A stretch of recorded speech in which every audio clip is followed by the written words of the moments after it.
নমস্কার বন্ধুরা, job fair YouTube চ্যানেলে আপনাদের সবাইকে জানাই স্বাগতম।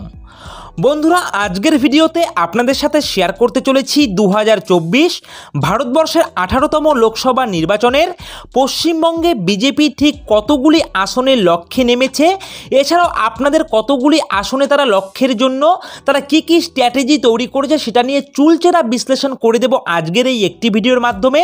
তো ভিডিওটিকে একদম স্কিপ না করে সম্পূর্ণ ভিডিওটি দেখার চেষ্টা করবেন। আর প্রতিনিয়ত 2024 লোকসভা নির্বাচনের খুঁটিনাটি আপডেট পাওয়ার জন্য অবশ্যই আপনারা আমাদের এই জব ফেয়ার ইউটিউব চ্যানেলকে সাবস্ক্রাইব করে দিয়ে পাশে থাকা বেল আইকনটিকে বাজিয়ে দেবেন। তো বন্ধুরা, চলুন আজকের এই মূল ভিডিওটি শুরু করা যাক। তো বন্ধুরা, আপনারা কিন্তু প্রত্যেকে বুঝতেই পারছেন যে পশ্চিমবঙ্গে এবারে কড়া নজর কিন্তু রয়েছে বিজেপির। 2024 লোকসভা নির্বাচনে পশ্চিমবঙ্গে 30টি আসনের লক্ষ্যে ক্রমশ কিন্তু আপনাদের কোমর বেঁধে নেমে পড়েছেন বিজেপি নেতৃত্বরা। অর্থাৎ আপনারা বুঝতেই পারছেন যে রাজ্য জুড়ে কিন্তু একটি বিজেপির কিন্তু মাতামাতি চলছে পশ্চিমবঙ্গে। এছাড়াও কিন্তু দিল্লি, পাঞ্জাব এবং দক্ষিণ ভারতে কিন্তু ভালো রেজাল্টের আশা কিন্তু খুবই কম বিজেপির জন্য। অর্থাৎ দিল্লি রাজ্য, পাঞ্জাব এছাড়াও দক্ষিণ ভারতে কিন্তু বিজেপি খুব একটা ভালো রেজাল্ট করতে পারবে না, সেটা কিন্তু বিজেপি আগেই বুঝে গেছে। এছাড়াও অন্ধ্রপ্রদেশ এবং কেরলেও কিন্তু বিজেপির পালে একদমই কিন্তু বলা যেতে পারে হাওয়া নেই, ঠিক আছে।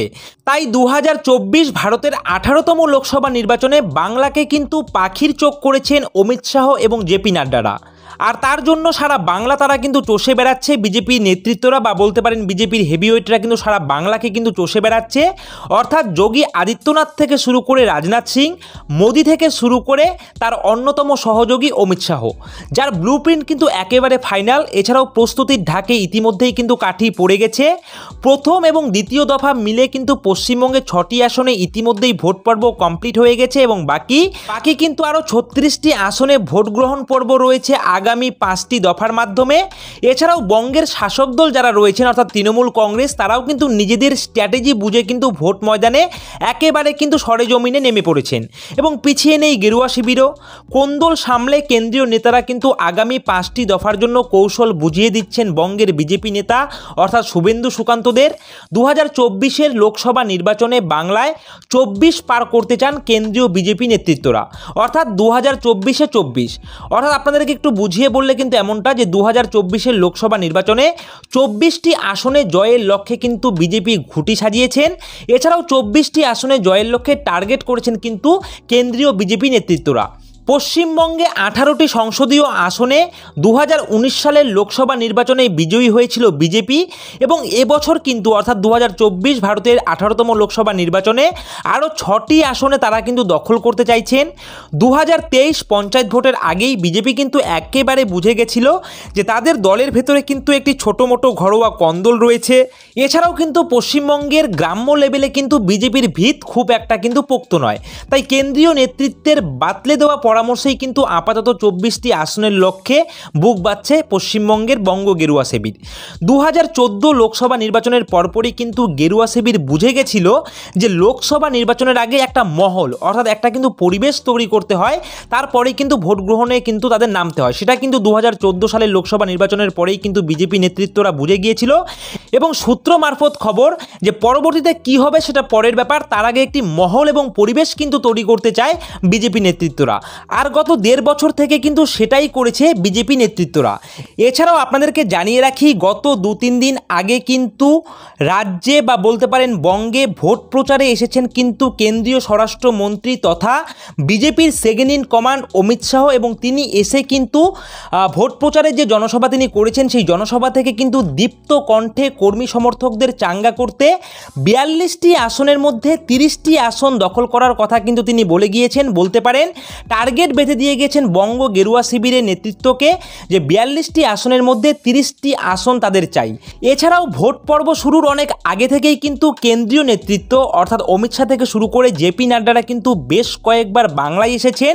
ওই যে বললাম যে ভোট পর্ব শুরুর আগে একটি মহল কিংবা একটি পরিবেশ তৈরি করতে হয়, তো সেটা করার জন্যই কিন্তু গত 1.5 বছর থেকে কিন্তু কেন্দ্রীয় হেভিওয়েট নেতৃত্বরা অর্থাৎ অমিত শাহ থেকে শুরু করে জেপি নাড্ডা থেকে শুরু করে যোগী আদিত্যনাথ থেকে শুরু করে বিভিন্ন হেভিওয়েট নেতৃত্বরা কিন্তু কিন্তু বেশ কয়েকবার কিন্তু বাংলায় এসেছেন, বিভিন্ন জনসভা করেছেন এবং তার মাধ্যমে কিন্তু বাংলায় একটি বাতাবরণ তৈরি করেছেন, যেটা আমি কিছুক্ষণ আগেই জানালাম যে ভোট পর্ব কমপ্লিট হওয়ার আগে বা ভোট পর্ব শুরু হওয়ার আগে একটি মহল তৈরি করতে হয়।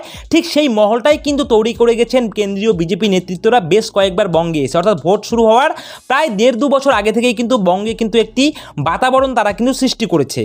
আচ্ছা, এবারে আপনাদেরকে একটি গুরুত্বপূর্ণ তথ্য জানাই যে বিজেপি অর্থাৎ ভারতীয় জনতা পার্টি কেন বাংলাকেই পাখির চোখ করেছেন। একবারও নিজেকে প্রশ্ন করেছেন যে মোদি, অমিত শাহ এছাড়াও জেপি নাড্ডারা কেন বাংলাকেই পাখির চোখ করে এবার 2024 ভারতীয় 18তম লোকসভা নির্বাচনে তারা একদম কোমর বেঁধে নেমে পড়েছেন? এর কারণটা একদম সিম্পল। কারণটা হচ্ছে যে বাকি রাজ্যগুলিতে কিন্তু বিজেপির পরিস্থিতি, কারণ আপনারা বিহারটাই ধরুন, এই বিহারে কিন্তু বিজেপির সঙ্গ ছেড়ে দিয়েছে নীতিশ কুমার। মহারাষ্ট্রেও কিন্তু বিজেপির অবস্থা খুব একটা ইতিবাচক নয়। এছাড়াও বিধানসভায় কিন্তু হাতছাড়া হয়েছে আপনাদের হিমাচল প্রদেশ। এছাড়াও দিল্লি, পাঞ্জাবে কিন্তু বিজেপির ভালো ফলের আশা খুবই কম। অন্ধ্রপ্রদেশ, কেরলে বিজেপির পালে কিন্তু হাওয়া বলা চলে একদমই নেই, বা সেরকম কিন্তু একদমই কেরলে কিংবা অন্ধ্রপ্রদেশে সেখানে কিন্তু বিজেপি বলে যে একটা মাতামাতি, সেটা কিন্তু একদমই কিন্তু দেখা যাচ্ছে না। এছাড়াও আপনারা প্রত্যেকেই জানেন দক্ষিণ ভারতের তামিলনাড়ু, সেখানে কিন্তু পদ্ম শিবিরের খুব একটা মাতামাতি নেই, বা সেখানে কিন্তু আপনাদের পদ্ম শিবিরে যে খুব একটা জাঁকজমক ভাব সেটা কিন্তু নেই বললেই চলে। শুধুমাত্র যোগী রাজ্য উত্তরপ্রদেশের জমির ভিত শক্ত হলেও কিন্তু বাকি রাজ্যগুলি শীর্ষ নেতৃত্বকে কিন্তু ভীষণভাবে ভাবাচ্ছে। দলের সমীক্ষা রিপোর্টও কিন্তু সেরকম একটা আশা জোগাতে পারছে না। আবার এদিকটায় দেখুন, প্রধান বিরোধী নেতা রাহুল গান্ধীর ভারত জোড়ো যাত্রাতে কিন্তু খুব ভালো একটা সাড়া মিলেছে, অর্থাৎ রাহুল গান্ধী যে পুরো দেশ জুড়ে যে একটি ভারত জোড়ো যাত্রা তিনি করেছেন সেখানে কিন্তু বেশ জনসাধারণের একটি ভালো সাড়া মিলেছে।